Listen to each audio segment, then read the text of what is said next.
আসসালামু আলাইকুম বন্ধুরা, সবাই কেমন আছেন? আমার কিচেন থেকে আজকে আপনাদের সাথে আরও একটা রেসিপি শেয়ার করব।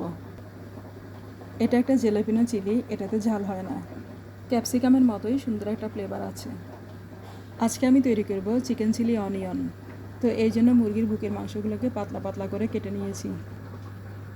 এখন জেলাপিনো, ক্যাপসিকাম, টমেটো আর মরিচ কুচি করে নিলাম।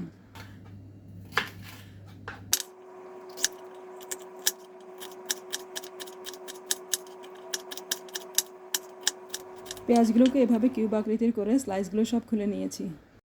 এখন চিকেনে দিয়ে দিলাম পরিমাণ মতো লবণ, 1 চামচ চিনি, স্বাদ মতো গোলমরিচ এবং গুঁড়ো মরিচ পাউডার, আর দিয়ে দিলাম 2 টেবিল চামচ পরিমাণ কর্নফ্লাওয়ার, দিয়ে দিলাম 1 চামচ আদা বাটা। এখন সমস্ত উপকরণগুলোকে ভালো করে মিশিয়ে নেব।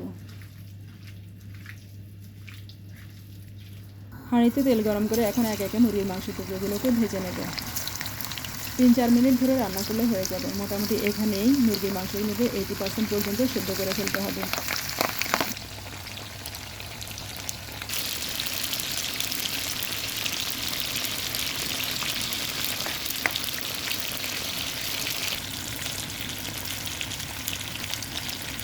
মাংসগুলো হয়ে গেছে। এখন কড়াইতে পেঁয়াজ দিয়ে একটু পেঁয়াজগুলোকে নরম করে ভেজে নিলাম।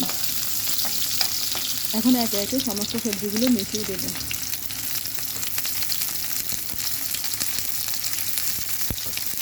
সবজিগুলো একটু সিদ্ধ হয়ে এলে মুরগির মাংস মিশিয়ে দেব।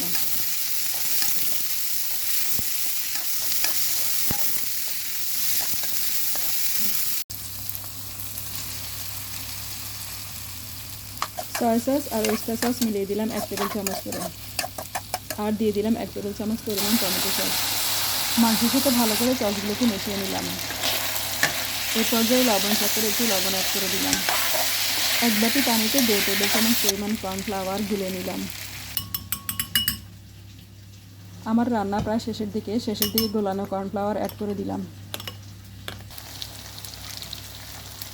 এই পর্যায়ে টেস্ট করে আমার মনে হলো একটু চিনি হলে ভালো হয়, তাই আর একটু চিনি অ্যাড করে দিলাম। আর টেস্টিং সল্টের বদলে চিকেন স্টকের একটা কিউব অ্যাড করে দিয়েছি।